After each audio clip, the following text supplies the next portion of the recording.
Okay, I am ready to start my second layer of color here on my milk duds.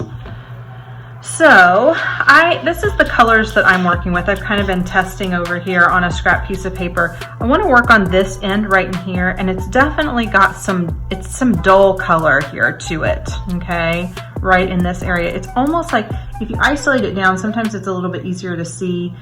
It's really kind of a brown with just a gray overcast or maybe a black overcast to it. And then we push these really dark shadows in. So I'm gonna zoom in really big on my picture, okay, to kind of capture this detail.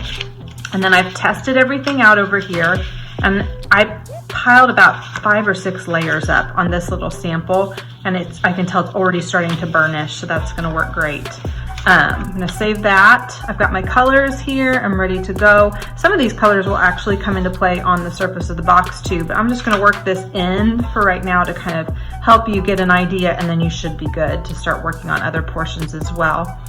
You'll notice I have a few different sheets of paper here. I have a little stack going on. I've actually got maybe like 4 sheets of paper to kind of create a little bit of a cushion effect underneath your work. That really helps. If you've got your white folder, put your white folder underneath. That would be wonderful.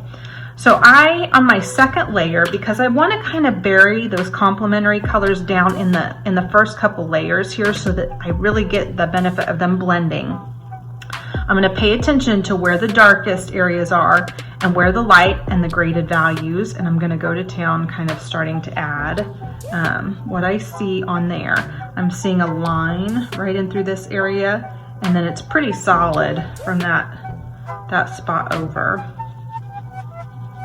So I'm just going to go ahead and start laying down, again, some light color, still working in circles. It gets really dark and intense right in through here. So I'm going to press just a little bit harder down in through this area where I've got that shadow happening.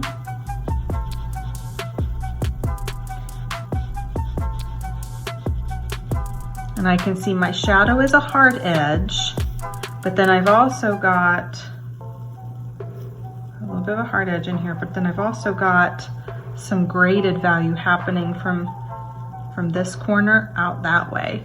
So it gets a little darker right along this edge, and then it kind of slowly grades off into a lighter value. So just like we did before with graphite, all of those things that we learned are still coming into play with this project, and it's going to feel weird that you're working in the opposite color on the color wheel, but just know it's all going to work out when we get to adding another layer here over the top. Now my colored pencil is not very sharp right now. It's pretty dull, which is okay because I'm on lower levels, but I will need to crisp it up here at the end. I have some fun little, I have some really fun little highlights happening up here in this end, and some lighter value in through here that I'll want to capture as well. So I want to kind of proceed with caution up on this corner as I start laying. There's a lot of little bitty value scales happening in the top of this box.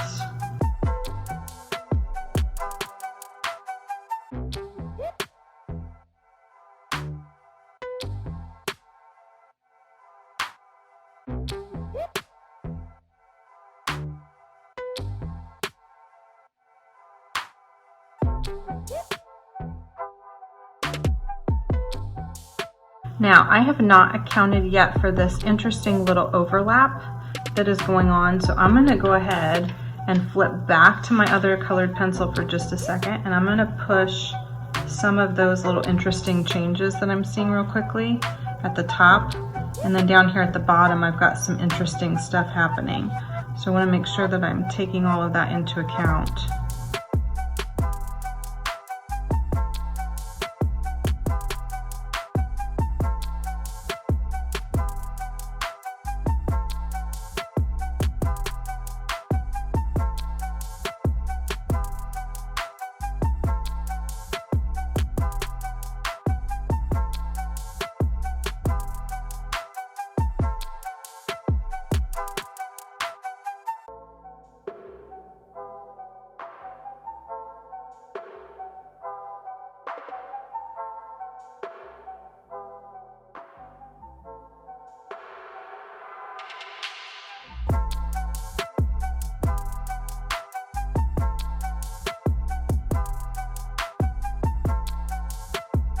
So essentially what I'm doing is where I see shadows, interesting shadows, I'm coming in with this opposite color and I'm starting to add these shadows in.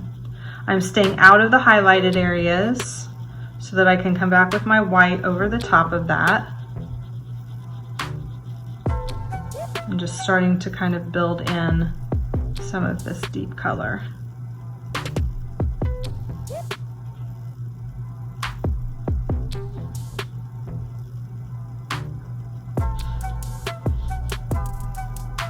I overshot this a little bit down here. I'm not going to worry about it. My gray shadow will cover it up and it'll be fine.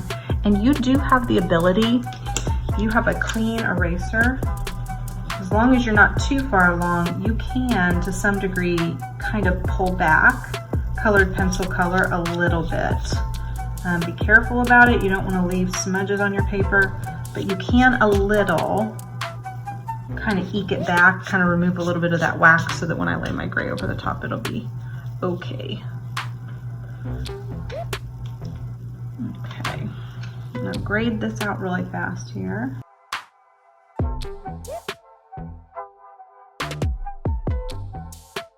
Now, where I have these really dark shadows, I'm gonna go ahead and push this even just a little darker.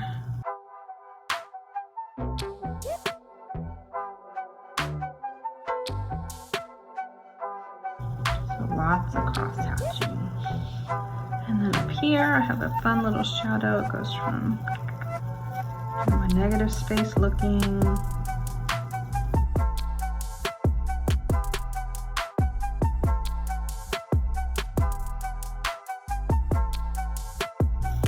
like that. So I'm starting to pull out some of these darker things. I've got an overall just coat of that pink to kind of start warming it up and pulling it out. Looks like I can push this a little bit farther in through here. That middle area does have some warmth to it.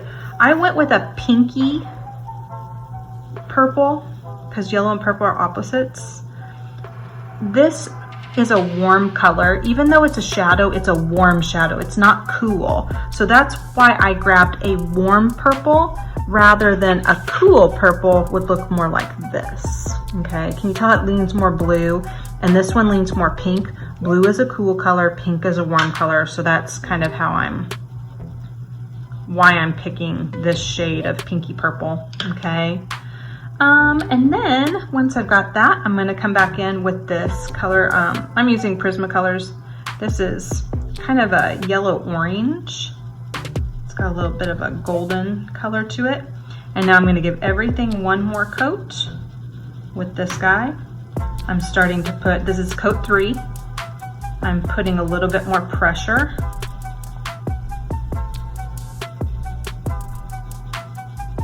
I'm going right over the top of those highlights.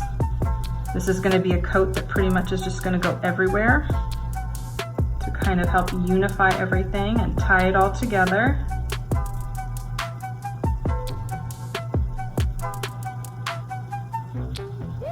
And there's going to be some experimentation happening here because this is your first time to do this. Don't be afraid. You can always add more layers of color over the top. Everybody has worked out solid color plans, so as long as you're sticking within those and just kind of following shadows and highlights, it's gonna be okay. But you wanna start, as we're getting into layer 3 here, I'm building a little bit more pressure, still super smooth shading, but that tooth of the paper is gonna start going away a little bit more.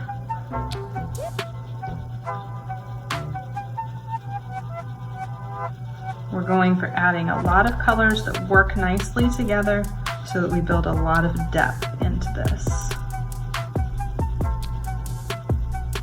And then remember, you always want to look at it from a distance because your viewer is definitely going to look at this from a distance. They're not going to be standing right on top of it when they're looking at this.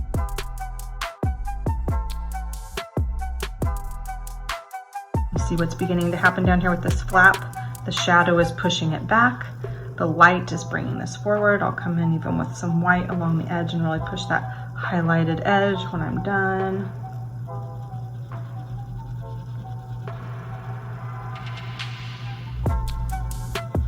I'm kind of going through and just giving this a nice, pretty decently heavy coat, not pushing crazy hard. I don't want to see marks at all with my pencil, but I just want this to be a nice, even coat. A little bit of a pop out up here. This is where I'm getting into a little bit more detail work, so I'm gonna need to sharpen this pencil here pretty quick, okay? So there's 3 coats on that end. I'm gonna go ahead and bring in a 4th coat now. I'm gonna switch over to a brown. Again, this is a pretty warm brown.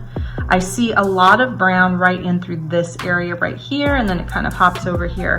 So I'm gonna really work to capture those shapes.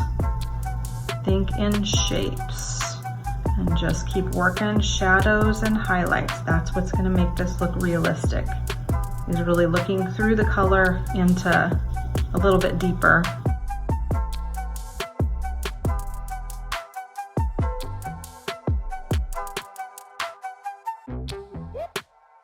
I have a lot of sharp contrast between this edge and the background. So that is where I'm really going to want to start getting up on the tip of my pencil, slow it down, and really crisp this edge up.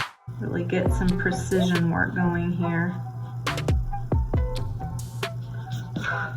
It might mean keeping a pencil sharpener nearby and really getting your pencil sharpened.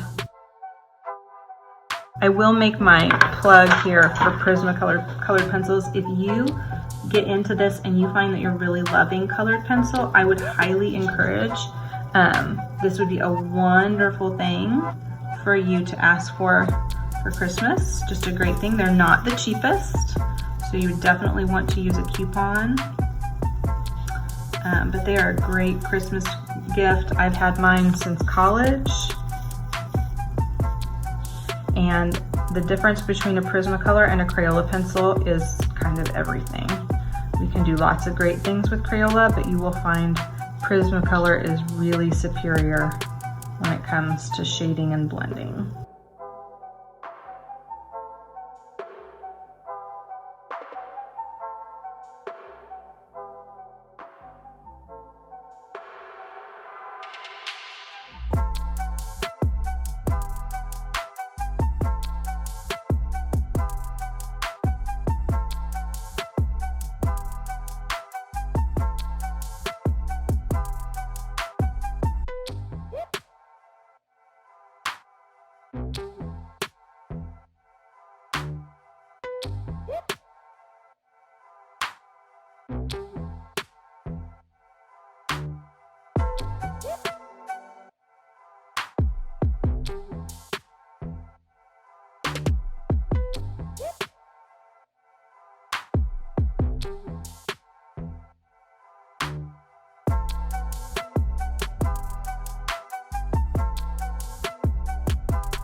Okay, so you can see I'm really getting closer to burnishing. My tooth of my paper is really starting to disappear. Let's see really close, you can see really close. Okay, you can still see a little bit of tooth, but I'm not done yet. I've still got some gray that I want to lay in because I want to dull this out a little bit. My next step is going to be that I'm going to come in with a little bit of gray. I'm going to give this a coat of gray everywhere. That's just going to it's going to mute everything, because to me, this edge does have kind of a muted effect to it. So this is just going to almost act as like a blender. It's not really going to put a ton of color on there. It's just going to start kind of chilling everything out, making it a little bit more subdued. And it's helping with the burnishing because I can feel the wax now actually starting to blend together. I've got enough layers up on there. You can feel it kind of starting to smush around a little bit. And it's just going to kind of add this really thin coat of gray everywhere. That's going to just kind of chill that out. And then my last step, still got a lot of yellow or red, pink peeking through there. I want to yellow that up just a little bit more. Anything still looks a little strong, it's a good time to come in and tweak it. Just push a little bit harder. It should kind of settle it down.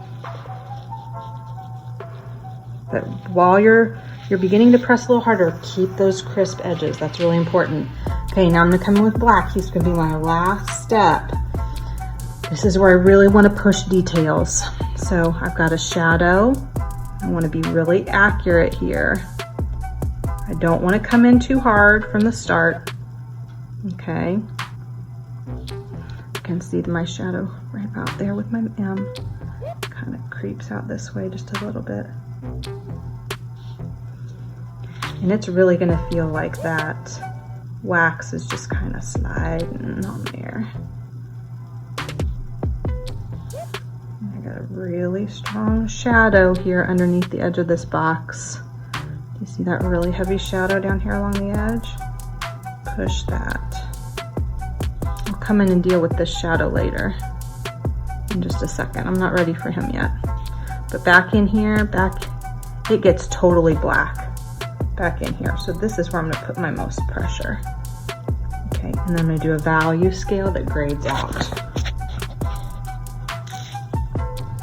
Little baby value scale here. That's gonna push that contrast, okay? Now I see another really cool shadow that kind of falls within this edge right here. That could actually even be probably a darker brown that I'd pull in. A little bit softer with this guy. Then we'll highlight that edge.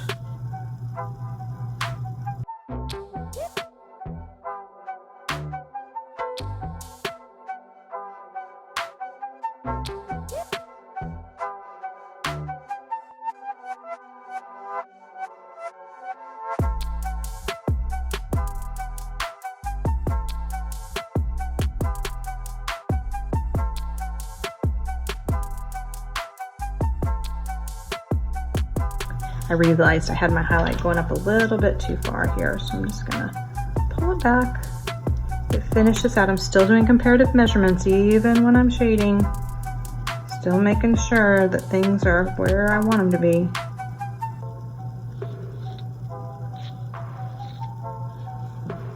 Okay, so you can begin to see this edge starting to kind of crisp up here.